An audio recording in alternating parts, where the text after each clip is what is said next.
Good morning students.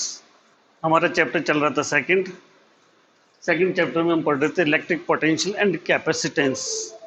उसमें हमने part first electric potential की बात करी, इलेक्ट्रिक पोटेंशियल को डिफाइन कर लिया, इलेक्ट्रिक पोटेंशियल का फॉर्मूला निकाल लिया। कल लास्ट हमने पढ़ा था electric potential due to point charge, और क्या कंक्लूजन निकला था कि किसी भी पॉइंट चार्ज से आर डिस्टेंस पर इलेक्ट्रिक पोटेंशियल की वैल्यू हमने फाइंड आउट करी थी, V is equal to K into charge upon distance.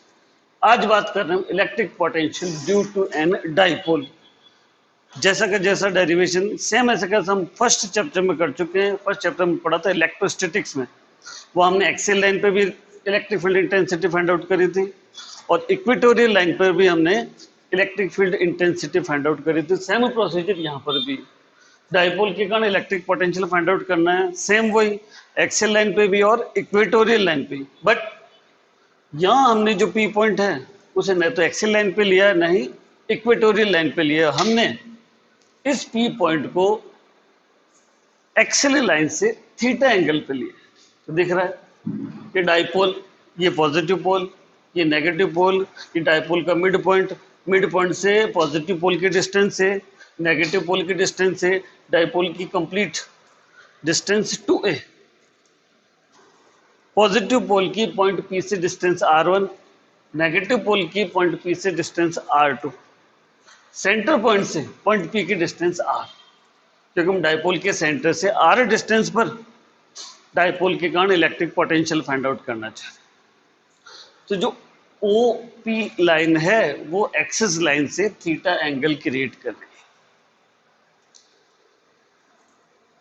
मान लिया पॉजिटिव पोल के कारण पॉइंट P पर पोटेंशियल V1, नेगेटिव पोल के कारण पॉइंट P पर electric potential V2, then net dipole के कारण जो नेट इलेक्ट्रिक पोटेंशियल होगा V is equal to V1 plus V2। Positive pole की डिस्टेंस R1 है, इसका मतलब R1 डिस्टेंस से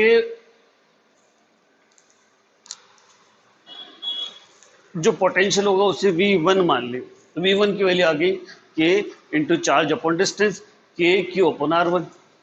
similarly due to negative pole the potential is V2, then V2 value K, charge negative है तो minus Q upon R2, then total value minus V this equal to V1 plus V2। दोनों की value substitute करी, K और Q common आ गया तो 1 upon R1 minus 1 upon R2। यहाँ एलसीएम आ गया R1 R2, फॉर्मूला बन गया V KQ R2 minus R1 upon R1 R2। अब R1 R2 जो डिस्टेंस है उसे हम R की फॉर्म में कन्वर्ट करना चाहते हैं। हमने क्या देखा, पॉइंट A से OP लाइन पर परपेंडिकुलर डाल दी, ये परपेंडिकुलर पॉइंट M पर इंटरसेक्ट कर रहा है। It means A to P, P to M equal distance हो गई। ट्रायंगल उठा लिया हमने, कौन सा, OAM, ये एंगल दिखाई दे रहा है थीटा। ये डिस्टेंस A है, हमें ये वाली डिस्टेंस फाइंड आउट करनी। इस ट्रायंगल में हमने cos थीटा की वैल्यू निकाली, cos theta this equal to OM upon OA, OM upon O से A की डिस्टेंस A, ये रख, then OM this equal to A cos theta लिखा जा सकता है। हमको जो डिस्टेंस काम में लेनी है वो M से P तक की फॉर्म में लेनी है।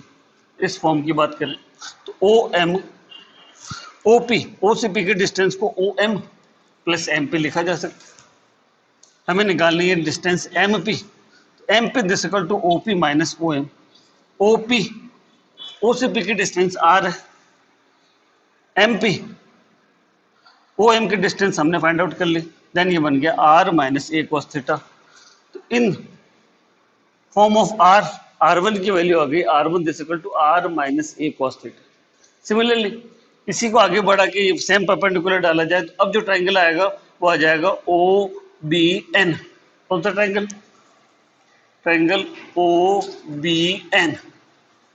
इस ट्रायंगल में सेम इसी प्रोसीजर से R2 को इन फॉर्म ऑफ R लाए तो वहां आया था R minus A cos theta, यह बन जाएगा R plus A cos theta. तो हमने R1 R2 की वैल्यू को in terms of R interchange कर लिया, दोनों वैल्यूज को इस इक्वेशन ए में सब्स्टिट्यूट कर दिया जाए, R2 minus R1 upon R1 R2, solve करने पर 2a cos theta upon a plus B into A minus B, A square minus B square, क्यू के क्यू 2a cos theta upon R square minus A square cos square theta. इस ऊपर वाले में से हम 2qa को साथ में रख रहे हैं। क्यों? इसकी वैल्यू जानते हैं हम। 2qa को p से रिप्लेस किया जा सकता है, जहां हमने वैल्यू पढ़ी थी डाइपोल मोमेंट, तो 2qa को p से रिप्लेस कर दिया, फॉर्मूला बन गया v equal to K P cos theta upon R square minus A square cos square theta. ये थीटा एंगल पर डाइपोल के कारण इलेक्ट्रिक पोटेंशियल का फॉर्मूला ड्राइव हो चुका है। यह कंडीशन अप्लाई कर दी जाए, if r is very very greater than 2a then R square minus A square cos square theta के टर्म्स को सिर्फ आर स्क्वायर से रिप्लेस किया जा सकता है। v this equal to K P cos theta upon R square. तो dipole के कारण थीटा एंगल पर आर डिस्टेंस इलेक्ट्रिक पोटेंशियल की वैल्यू आ जाती है v this equal to K P cos theta upon R square. तो हमने electric potential due to an dipole value find out करी, v this equal to K P cos theta upon R square. इस electric potential को vector form में represent करें, हम जानते हैं इलेक्ट्रिक पोटेंशियल खुद तो स्केलर है, फिर इसकी वेक्टर फॉर्म कैसे बनेगी? बन सकती है कैसे? v this equal to K P cos theta upon R square. हमने r से क्या करा? मल्टीपल और डिवाइड कर, जो मल्टीपल किया उसे तो यहाँ लिख दिया, डिवाइड वाले से ये आर स्क्वायर आर क्यूब में चेंज होगी। v this equal to K R P cos theta upon R cube. Cross product पढ़ा हमने वेक्टर क्रॉस प्रोडक्ट में, a cross b this equal to a b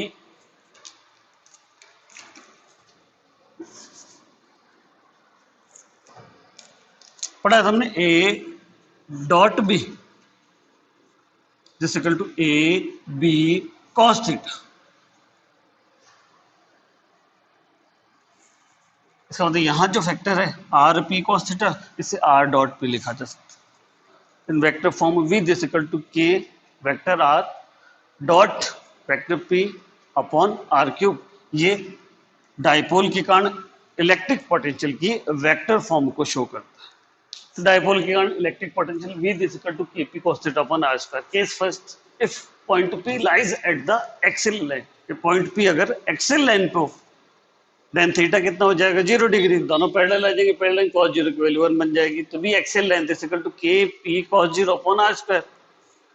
cos 0 की value 1 होती है, तो axial line पर इलेक्ट्रिक पोटेंशियल की value आ गई K P upon R square. Similarly case second की बात करें, एक्सेल की जगह आ जाए इक्वेटोरियल,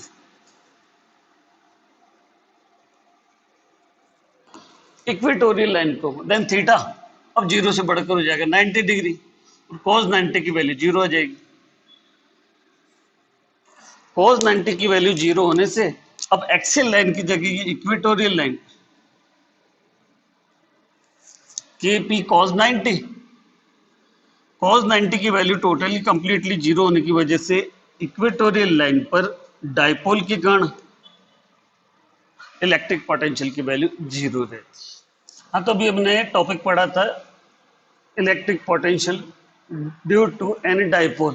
नेक्स्ट टॉपिक आ जाता है हमारे इक्विपोटेंशियल सरफेस। देखा जाए तो वर्ड से ही पता चल रहा है इक्वल पोटेंशियल सरफेस, इसका मतलब जहां पर पोटेंशियल की वैल्यू इक्वल बनी रहेगी या पोटेंशियल कांस्टेंट बना रहेगा, इक्विपोटेंशियल सरफेस कहलाएगी। डेफिनेशन कह रही है a surface at every point of which the potential due to the charge distribution is the same is called equipotential surface। अब equipotential surface कैसी कैसी हो सकती है? तो पहला हम देख रहे हैं equipotential surface for a uniform electric field। कि किसी यूनिफॉर्म इलेक्ट्रिक फील्ड में equipotential surface डिफाइन की जाए या रिप्रेजेंट की जाए तो किस शेप में रिप्रेजेंट होगी? दिख रहा है ये पीली येलो लाइंस दिखा रही है, किसको दिखा रही है? पैरेलल इलेक्ट्रिक फील्ड लाइंस, जो कि यूनिफॉर्म इलेक्ट्रिक फील्ड को शो कर रहा है। इसमें जितने भी परपेंडिकुलर प्लेन दिखाई दे रहे हैं V1, V2, V3, ये सब क्या है? इक्विपोटेंशियल सरफेस के प्लेन। V1 ऐसा प्लेन जिसके ईच पॉइंट पर पोटेंशियल की वैल्यू कांस्टेंट रहेगी, ये भी इक्विपोटेंशियल प्लेन है, ये भी इक्विपोटेंशियल प्लेन है। ये भी इक्विपोटेंशियल प्लेन है। इसका मतलब यूनिफॉर्म इलेक्ट्रिक फील्ड में जो इक्विपोटेंशियल सरफेस है वो प्लेन शेप में शो की जाएगी, तो सब कहलाएंगे प्लेन ऑफ इक्विपोटेंशियल सरफेसेस। अब मैं बोलूं second, equipotential surface for a point charge. दिख रहेगा फोन एन आइसोलेटेड चार्ज है, पॉइंट चार्ज, तो दिख रहा प्लस क्यू चार्ज है। तो इसमें जितने भी कोसेंट्रिकल, जितने भी स्फेरिकल शेप दिखाई दे रहे हैं सारे के सारे आपके इक्विपोटेंशियल सरफेस है। ये क्या कहलाए? Spherical equipotential surfaces. क्यों? अगर मैं इस आउटर स्फेयर की बात करता हूं तो इस स्फेयर की ईच पॉइंट की पॉइंट चार्ज से डिस्टेंस इक्वल रहने के कारण इस स्फेयर के ईच पॉइंट पर पोटेंशियल की वैल्यू कांस्टेंट बनी रहेगी, इसलिए ये स्फेरिकल इक्विपोटेंशियल सरफेस को रिप्रेजेंट कर रहा है। नेक्स्ट मोस्ट इंपॉर्टेंट आ जाता है प्रॉपर्टीज ऑफ इक्विपोटेंशियल सरफेस। क्या कहेगी? पहली प्रॉपर्टीज कह रही है no work done, no work is done in moving a test charge from one point to another point on an equipotential surface। बोले तो किसी भी पॉइंट चार्ज को इक्विपोटेंशियल सरफेस पर एक पॉइंट से दूसरे पॉइंट तक मूव कराने में टोटल वर्क हमेशा जीरो बना रहता है। क्यों बना रहता है? देखिए, हमने फॉर्मूला पढ़ा था पोटेंशियल डिफरेंस, मान लिया दो पॉइंट ए और बी इक्विपोटेंशियल सरफेस पर, तो निश्चित पोटेंशियल डिफरेंस हमने पढ़ा था V B minus V A this equal to delta V. Formula पढ़ा था work done upon test charge, जिस टेस्ट चार्ज को मूव कराया जा रहा है, work done from A to B upon test charge Q naught. अभी जब हमने डिफाइन किया तो इक्विपोटेंशियल सरफेस ऐसी सरफेस जिसके ईच पॉइंट पर इलेक्ट्रिक पोटेंशियल कांस्टेंट या सेम बना रहता है। निश्चित है अगर पोटेंशियल इक्विपोटेंशियल सरफेस है ए और बी पॉइंट दोनों एक ही प्लेन पे होंगे, एक ही सरफेस पे होंगे, तो जितना पोटेंशियल ए पर होगा उतने पोटेंशियल बी पर, तो V A equal to V B, V A equal to V B, then V B minus V A equal to zero, ये जीरो हो गया। तो W A B upon Q not equal to zero और W A B equal to zero. तो proof हो जाता है कि किसी इक्विपोटेंशियल सरफेस पर किसी पॉइंट चार्ज को पॉइंट ए से पॉइंट बी तक मूव कराने में जो टोटल वर्क डन होगा वो हमेशा कैसा बना रहेगा? जीरो बना रहेगा। सेकंड प्रॉपर्टी कहती है the electric field is always perpendicular to the element DL of the equipotential surface. Electric field equipotential surfaces से हमेशा कैसा बना रहता है? परपेंडिकुलर बना रहता है। Means electric field lines equipotential surface से हमेशा परपेंडिकुलर बनी रहती है। कैसे प्रूफ करें? Since no work done is equipotential, हम ऊपर प्रूफ कर चुके हैं W A B is equal to zero. W A B formula पढ़ा था हमने, minus A to B E dot D L equal to zero, और डॉट प्रोडक्ट जीरो किसका? ई और डी एल का डॉट प्रोडक्ट जीरो है, तो खुद प्रूफ कर रहा है E is parallel to D L, perpendicular to dl, तो e dl cos theta this equal to 0, e not equal to 0, dl not equal to 0, it means निश्चित है cos theta this equal to 0 और cos की value 0 90 degree पर होती है, then proof हो गया theta this equal to 90 degree. it means the electric field lines is always perpendicular to the element dl of the equipotential surface। third property, equipotential surface indicate regions of strong or weak electric field। Electric field is defined as the negative potential gradient, हमने पढ़ा था E this equal to minus D V upon D R, या D R this equal to minus E D V upon A. Since D V is constant, पढ़ा हमने D V, और equipotential surface पर potential का जो difference है हमेशा कैसा रहेगा? Zero. So D R is inversely proportional to E. If E is strong means large, dr will be small. Either the separation of equipotential surface will be smaller, the equipotential surface are crowded and vice versa।